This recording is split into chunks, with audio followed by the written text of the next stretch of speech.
Mugakulembedde ekiro kino taata wa mugati gwa bata amuvuddemu afiira ku Museveni ye Kyagulanyi azanye firimu musajja wa Tonnya Musaayi abatemu balumbye ebbaala basse eddazini.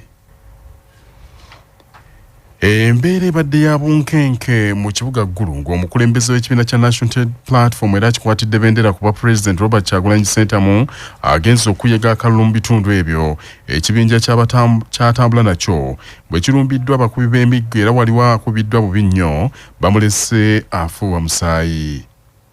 Abamu ku bakubiddwa yabadde ku lusegere lwa Kyagulanyi Ssentamu eyakazibwako erya Dan Magic era addusiddwa mu ddwaliro ng'embeera mbi. Kyagulanyi Ssentamu oluvannyuma lw'okulumbibwa abakubi b'emiggo ategeezezza nti ekimwennyamizza kwe kuba nti ate abadde babalumbye babadde bakuumibwa bakuumaddembe.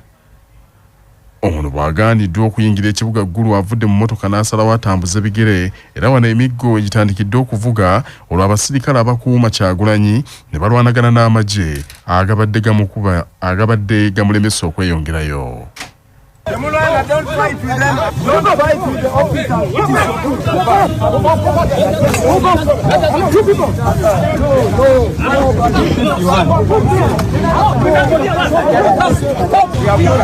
Nani mungia panda hii? Mungia pa. Block ya tap. Alo, kimbia block mbele. Alafu tuone. Dia international community. This is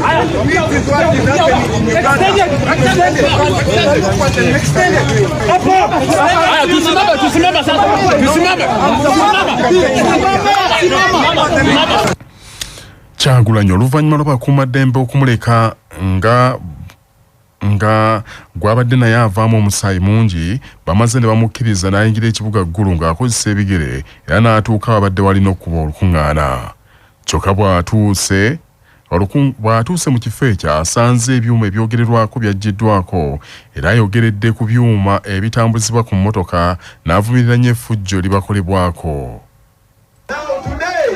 You have been watching. They blocked the road. They tried to delay me. Sure, I reach here after 6. Now, all these things in the morning, we had a stage here, but now we are standing on the speakers because earlier today, thugs came here, protected by the military, and they beat everyone. They destroyed this sound. They broke all the glasses on this car, and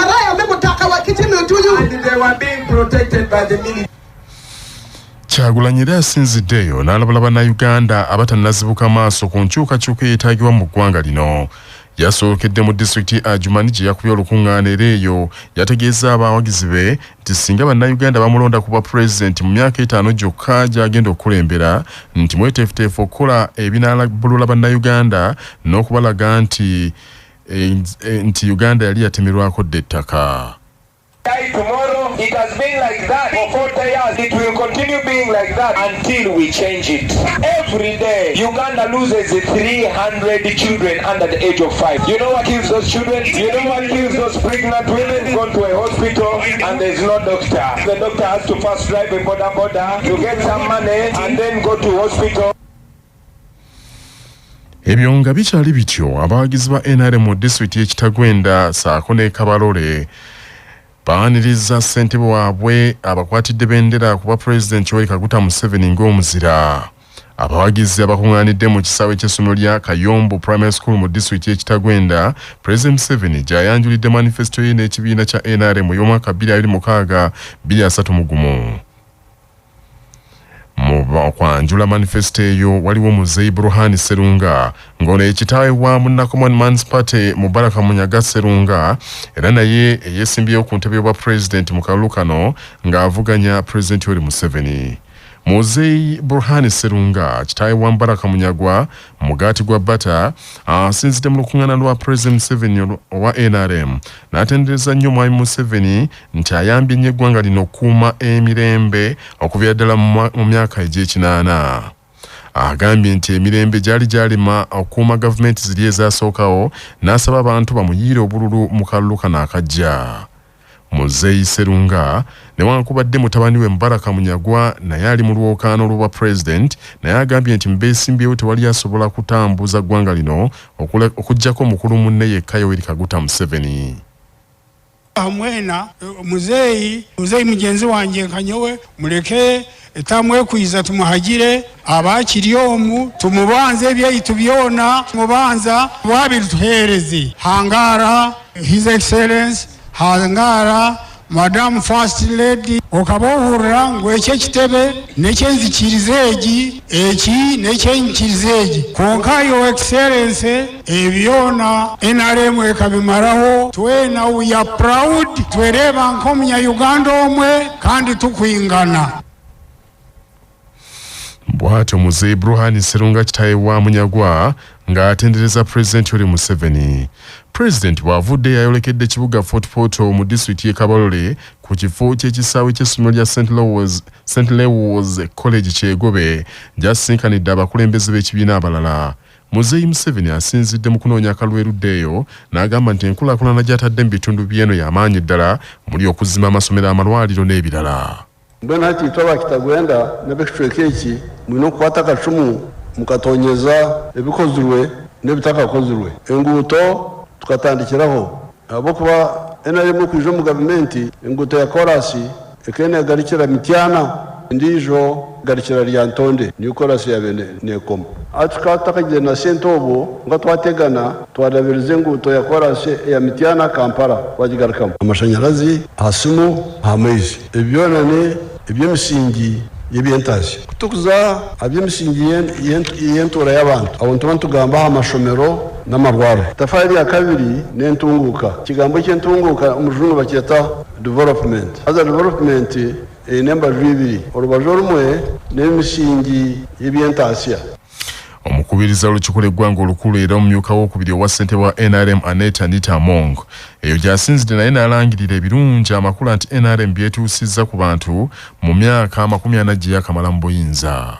We want to thank you so much. And Your Excellency, the issue that the chairman raised on the entire health center 4, you have put it in NDP 4 and you have already decided to make it a district hospital. Your Excellency, on the road of Ibanda to Chambura, you approved a loan and sent to Parliament, and Parliament passed that loan on 30th October.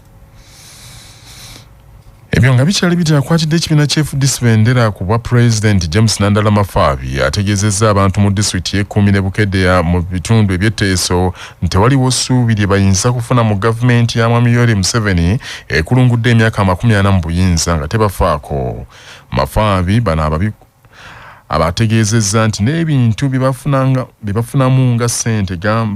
bafunangamu ssente gamba ng'ekirime ekya pamba byonna byaggwaawo dda.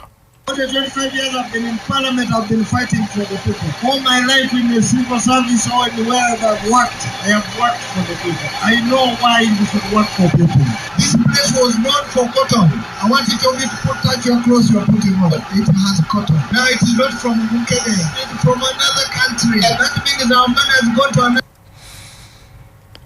Kamalabyonna wa Buganda Charles Bitamayiga asabye abavubuka abalowooza okufumbiriganwa obutatwalizibwa bigambo wabula batambulire mu kwagalana n'okuwangana ekitiibwa. Katikkiro bino abyogedde bw'asinzidde Munyonyo Matters Basilica mu mmisa abagole Muwembe Christopher ne Nakiseka Philomera gye bafumbiriganiddwa mu bufumbo butukuvu n'ategeeza nti ensangi zino abavubuka bangi balema okufumbirwagana n'okuwasa olw'ebigambo ebiri ku mitimbagano so nga tebirina makulu n'akamu kokka. Bw'atyo yeebazizza abagole bombiriri okusalawo bulungi ne basalawo okufumbiriganwa mu maaso g'abantu bonna.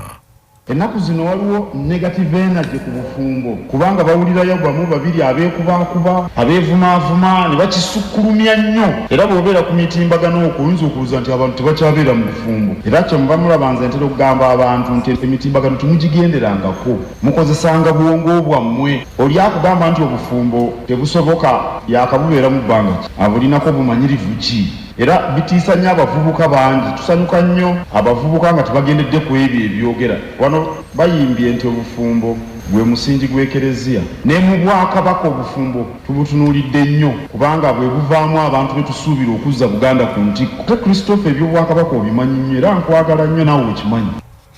Ssaabasumba w'essaza ekkulu erya Kampala kitaffe Paul Semwogere yeebazizza abagole olw'obutaawukana ku nnono y'Ekereziya. Tulina essanyu era twesunga nti mugenda okukola obufumbo obulungi kubanga mulina ebyokulabirako ebirungi omuli n'ebyabakadde bammwe abanyweredde mu mbeera y'obufumbo obutukuvu nga tebasagaasagana newankubadde ng'ebizibu n'ebisomoza bibeerawo naye buli omu n'agumira ku munne nammwe mugume bwe mutyo kubanga y'entereza ya Katonda gye yatuwa tewali kwawukana. Mwebale kulondawo ntereeza y'Ekereziya ey'okugattibwamu mu ntereeza y'Ekereziya nga bweragira. Omusajja awasa mukazi ng'otukoze bulungi twandiwulidde tutya mwami Kayemba andiwulidde atya nti bamwanyulidde muwala munne mutuwonyezza nnyo mutukoze bulungi. Ssaabasumba Semwogere mu ngeri y'emu asabye abagole okutambuliza omukwano gwabwe mu maaso ga Katonda. Misa eno yeetabiddwako omusumba w'essaza ly'e Masaka kitaffe Severus Jumba, Oweekitiibwa Apollo Makubuye, omukungu Fabian Kasi, omukungu Kagwandagala n'abalala bangi.